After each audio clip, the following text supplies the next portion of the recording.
هغه ټایم کې ما سره دا به وایم چې نوي نسل کې یوت نوجوانانو کې ملک شهزاد بھائی را سره ناست دی، کوم چې الیکشن ته هم ولاړ دی، د سیاست په میدان کې اړومبی ځل دی، اولنی ځل دی چې قدم ایښی دی. تپوسونه ترېنه کومه چې د ده داسې کم سوچ و، کم خیالات داسې ورته راغله چې دی د الیکشن په میدان کې قدم کېښو او بیا سیاست سایډ ته رالو. نو تپوسونه کوم ترېنه شهزاد بھائی چې اړومبی خو راته دا ووایي چې تاسو په دې الیکشن کې سیاست سایډ ته څه سوچ مو داسې چې دی نو ذهن ته راغو چې دې سایډ ته راوړی دی تاسو؟ اعوذ بالله من الشیطان الرجیم، بسم الله الرحمن الرحیم. پہله خو جی زه ستاسو شکریا ادا کوم چې تاسو مونږ له ټایم راکړو. الله مې عزت وکړه ستاسو د ملګرو.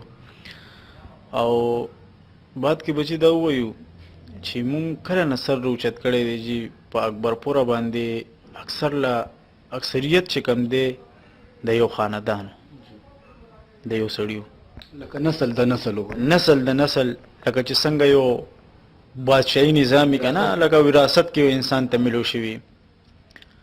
بعد کې جي مونږ د هغې که په کارکردګۍ باندې مونږ سترګې غړولې دي، نو څه دا نه خاص ریزلټ یې نو زمونږ داسې مسلې وې زمونږ د جم کورونو د ویلیج 3 محله شهید آباد چې ګیس زمونږ تر نیم حده پورې را رسېدلی او تر دوکانونو پورې چې کم ځای پورې صرف د هغې خپل خلک وو.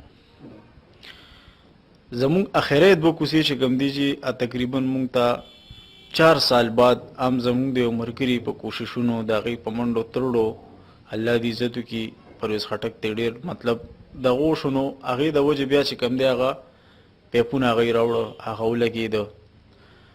نو دا قسمه مسلې داسې نور هم په ګڼ تعداد باندې مسلې دي. خیر ولې چونکې مسلې ډېرې دي او وخت قیمتي دی، نو زه به دا ووایم که نه جي لکه د دې مسلو د وجې چې کوم دی نو موږ راوتي یو او داسې سړی هم کتلی دی چې نر سړی وي، د خلکو جرګې مرکې کوي، خلکو له چې کوم دی تاڼه تحصیل کوي، خلکو له منډې وایي.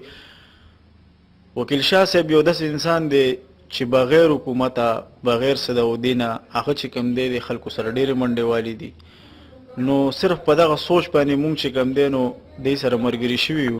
بل جي مونږ خپله چې کوم دی لکه د داسې کورنۍ سره تعلق ساتو، لکه مونږ څه دا نه غټ امیر خلک نیو نو چې کوم دی لکه څه داسې مطلب مونږ ته څه سیګانې یا څه مونږ خپله د غربت نه راوچت شوي خلک یو. مونږ ته د دې هر یو شي احساس شته، مونږ سره چې کوم دی د دې سمج شته. بل جي نه مونږ څه داسې غټ خلک یو چېرته په میټینګونو کې به یو، نه به چېرته کې چې کوم دی نو په مطلب څه خپل کاروبار پسې به بار ته ځو. هم د دې کلي خلک یو، په دغه لارو کوڅو کې به هم دې خلکو سره بار ملاویږو. په هر ځای کې زمونږ مشران به هم وي، مونږ به هم یو که خیر انشاءالله هر ټایم خدمت ته به مونږ ولاړ یو لاس په نامه انشاءالله.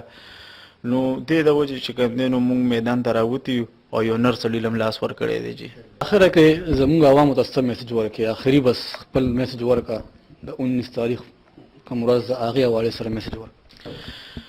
جي د 19 تاریخ یو داسې ورځ ده چې دا میسج دی جي چې د ویلیج 3 مشران کشران دی روزي او د خپل کشرانو او د خپل مستقبل لپاره دی چې کوم دی د وکیل شاه صاحب پینل کامیاب کیږي.